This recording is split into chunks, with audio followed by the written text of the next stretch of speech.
हाय दोस्तों, नमस्कार। आज हम बात करेंगे अपनी बोनस पिक की। और बोनस पिक में मैं आपको लेकर आया हूँ आज एक ऐसे शेयर के साथ जिसकी जो मार्केट वैल्यू है वो बहुत अच्छी है। उसका अगर हम पीछे का पास देखें तो उसकी परफॉर्मेंस बहुत अच्छी है। और सबसे बड़ी बात, इस साल जो आईपीओ लिस्ट हुआ था तो उस आईपीओ के अंदर लिस्टिंग में तो कोई गेन नहीं मिला, लेकिन उसके बाद काफ़ी अच्छा गेन आया है इस शेयर के अंदर। तो हम बात करेंगे अनुपम रसायन इंडिया लिमिटेड की। बहुत पुरानी कंपनी है इंडियन मार्केट में। और जैसा कि इनकी वेबसाइट पर दिखाया गया है कि अनुपम रसायन जो है one of the leading companies है अपनी इसके अंदर स्पेशलिटी केमिकल्स के अंदर। और इसका बिजनेस जो है वो काफ़ी अच्छा स्ट्रॉन्ग है, डेप्थ बहुत अच्छी है इन। और जो कंपनी को एक्सपीरियंस है वो भी बहुत अच्छा है। कंपनी जो आई थी वो लगभग 1984 में आई थी। और अगर हम इसकी रेगुलर जो बैलेंस शीट को देखें और उसके जो एक्सपेंसेस हैं, प्रॉफिट्स हैं, और जो इसका रेवेन्यू ईयरली बाय ईयरली अगर हम उसको कैलकुलेट करेंगे, जो थोड़ी देर बाद हम इसके चार्ट पे भी चलेंगे, तो वो भी बहुत अट्रैक्टिव है। मतलब कि कंपनी के किसी काम के अंदर और किसी उसके प्रोडक्ट के रिगार्डिंग और कंपनी की परफॉर्मेंस एकदम एवरेज है और बहुत अच्छा। मतलब धीरे धीरे धीरे धीरे इसका जो चार्ट है वो ऊपर की तरफ जाता हुआ दिखाई देगा। हालांकि जो सबसे बड़ी बात है कि इसके अंदर जो लिस्टिंग गेन था, जो प्राइस आया था, आईपीओ का प्राइस जो आया था वो 552, 553, 54, 55 पे आया था। और मार्च के अंदर, और उस समय देखिए कोरोना भी था तो एक उसकी वजह से भी शायद कुछ हो सकता है। और जो इसकी लिस्टिंग हुई थी वो 520 रुपये के प्राइस पे हुई थी, यानी कि जो आईपीओ प्राइस था उससे नीचे हुई थी। हालांकि आपने देखा होगा इस साल जितने भी आईपीओ आए हैं परफॉर्मेंस काफ़ी अच्छी दी है, लेकिन अनुपम रसायन की जो लिस्टिंग थी वो उतनी नहीं थी जितनी एक्सपेक्टेशन थी। लेकिन अब जो इसकी परफॉर्मेंस देखने को आई है वो बहुत अच्छी आई है। तो आज हम इसी के बारे में बात करेंगे कि क्या कंपनी है और किस तरह से इसका एक्सपेंडिचर मार्केट के अंदर है। तो जैसा कि लिखा हुआ है इनके green manufacturing green growth have always been to the top of the agenda. तो डेफिनेटली जो इनकी जो मार्केट वैल्यू है वो बहुत अच्छी है। And we have 6 manufacturing sites that are located in the state of Gujarat, and 4 sites are in the Sachin, Surat, and 2 states of art sites are in the Jhagadia and Gujarat. मतलब कि जो basically जो इनकी सारी की सारी साइट्स हैं वो गुजरात में ही हैं, जो मैन्युफैक्चरिंग फैसिलिटीज़ हैं। तो आप देखेंगे कि गुजरात बेस कंपनी है और गुजरात के अंदर ही इनकी सारी R&D और रिसर्च वगैरह होती है। इनको काफ़ी अच्छे सर्टिफिकेट वगैरह मिले हुए हैं। कंपनी के बारे में अगर और आप जानना चाहें तो आप इनकी वेबसाइट पर भी आ सकते हैं। और जैसा कि अनुपम रसायन रसायन यानी कि केमिकल से यह साफ समझ आता है कि कंपनी स्पेशलिटी केमिकल बनाने की दमखम रखती है और जो इसका काम वो इंटीग्रिटी, रिस्पेक्ट्स एंड ट्रांसपेरेंटी के साथ करती है। तो डेफिनेटली इतने सालों से इसका जो अनुभव है वो बहुत अच्छा है मार्केट के अंदर। और इस समय जो इसके प्राइस हैं वो बहुत अच्छे हैं और आगे आने वाले टाइम में ये अपनी अच्छी ग्रोथ दिखा सकता है, जैसा कि इसके चार्ट के ऊपर दिखाई दे रहा है। तो हम इसके चार्ट को समझेंगे और चार्ट के ऊपर जो क्या जो वैल्यू दिखाई दे रही है। देखिए, कोई भी चीज़ होती है, किसी कंपनी का चार्ट ही सबसे बड़ी चीज़ होती है। तो चार्ट के बिना हम किसी कंपनी को जज नहीं कर सकते, और चार्ट के ऊपर जो नंबर रिफ्लेक्ट होते हैं वही आपकी ग्रोथ को बयान करते हैं। तो ये मैंने अनुपम रसायन का चार्ट लगाया है। हालांकि ज़्यादा बड़ा चार्ट होगा नहीं इसका, तो मैं टोटल इसका चार्ट लगा देता हूँ और आपको देख पाएंगे कि जो मार्च के अंदर कंपनी आई थी और मार्च के बाद जो 6 महीने का चार्ट है, ईयर टिल डेट का भी अगर मैं लगा दूँ तो वही 34% का रिटर्न इसने दिया है। और जो इसका फ्लोर प्राइस था, जो लिस्टिंग की अगर मैं बात करूँ, तो इसकी जो डाउनफॉल यानी कि अगर मैं देखूँ तो 480 तक का भी प्राइस इसने टच किया है, यानी कि 520 पे लिस्टिंग होने के बाद एक 480 का भी प्राइस टच किया है। और वहाँ से इसकी जो जर्नी स्टार्ट होती है वो आज प्राइस जो है वो 710 रुपये पे क्लोजिंग है। और इस जो इसका हाई गया है वो लगभग 825 और 26 रुपये पे हाई गया है। तो काफ़ी अच्छे रिटर्न दे दिए। अगर मैं कैलकुलेशन के हिसाब से आपको मोटा मोटा समझाऊँ तो 70-80% के रिटर्न दे दिए इसने। और आगे भी मतलब जो इसका दमखम है वो बहुत अच्छा है। और इसकी जो अभी फ़िलहाल की क्लोजिंग को अगर हम देखें तो 710 रुपये पे इसकी क्लोजिंग होती हुई दिखाई दे रही है।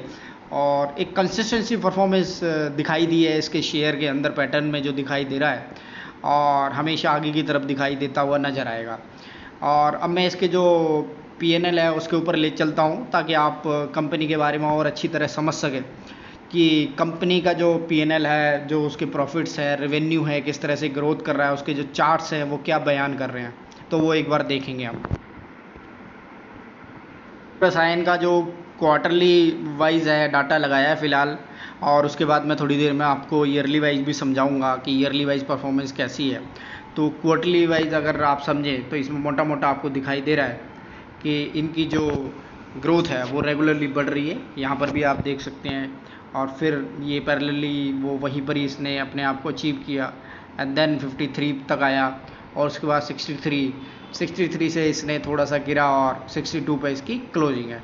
तो ये इसके डाटा हैं। अगर मैं आपको इस तरह से समझाने की कोशिश करूँ कि आप यहाँ पर अगर देखेंगे तो ये मार्च 2020 का है, एंड देन फिर ये जून 2020 का है, और उसके बाद ये दिसंबर 2020, एंड देन मार्च 21 में और ज़्यादा हो गया लगभग, और देन जून के जो क्वार्टर आए हैं, नंबर्स आए हैं, वो थोड़े से कम आए हैं। तो यहाँ पर ये बात समझनी होगी कि क्वार्टरली रिजल्ट्स है उसमें जो जून क्वार्टर है वो परफॉर्मेंस के हिसाब से ठीक नहीं रहा है, और ऑपरेटिंग जो प्रॉफिट है या जो ऑपरेटिंग जो मार्जिन है वो डिक्लाइन हुआ है थोड़ा सा। तो यहाँ पर जो शेयर की परफॉर्मेंस है उतनी ज़्यादा नहीं है, हालांकि ये क्वार्टरली वाइज है। ईयरली वाइज की अगर डाटा की बात करें तो किसी क्वार्टर में थोड़ा कम भी होता है, किसी में ज़्यादा भी होता है, और एक कंसिस्टेंसी परफॉर्मेंस नहीं आ पाती है। लेकिन जब ईयर एंड की बात करते हैं तो उसमें काफ़ी अच्छे नंबर्स दिखाई देते हैं। और अगर मैं आपको इसके अंदर जो प्रॉफिट एंड लॉस की बात करूं, जो ईयरली वाइज इनका डाटा है, और वहाँ पर भी आप देख, ये भी सॉरी क्वार्टरली वाइज डाटा है, तो मैं आपको ईयरली वाइज दिखाता हूँ, जिसके अंदर आपको एक बैलेंस शीट के अंदर एक मोटा मोटा समझ आएगा कि कंपनी के अंदर जो ग्रोथ है, वो कैश फ्लो है, वो किस तरह का काम करता हुआ नज़र आएगा।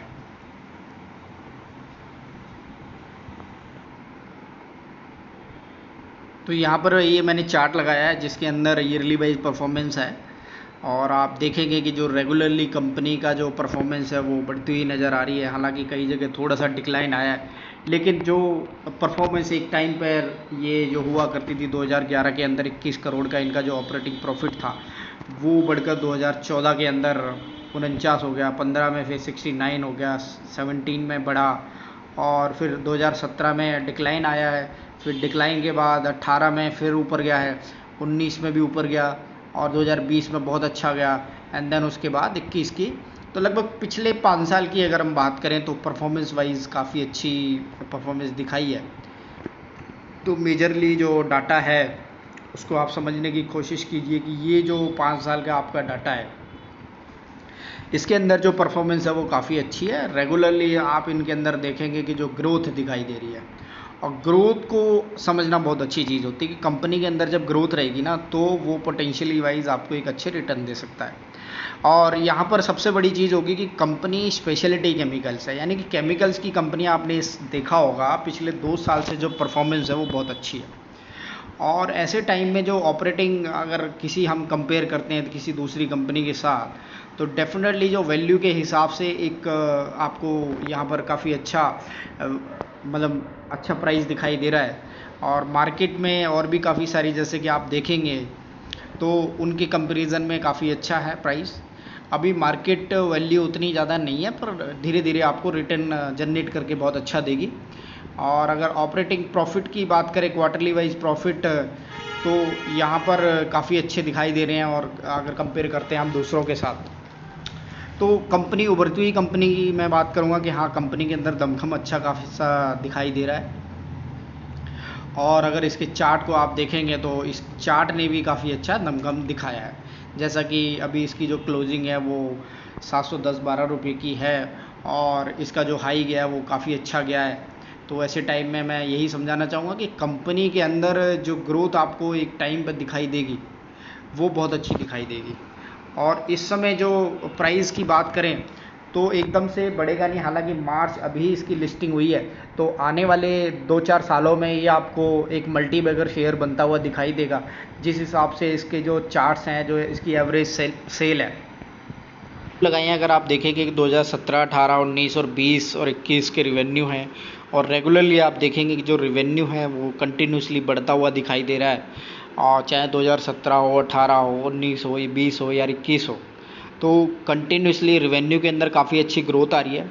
और जो इसका मैंने आपको प्रॉफिट बताया वो भी बहुत अच्छा रेगुलरली पिछले 5 साल से काफ़ी अच्छा सुधार हुआ है। हालांकि उससे पहले भी बहुत अच्छा था और बीच में एक आध साल इनका डिक्लाइन में गया, लेकिन एक आध साल डिक्लाइन होने के बाद फिर उसने रिकवर काफ़ी अच्छा किया।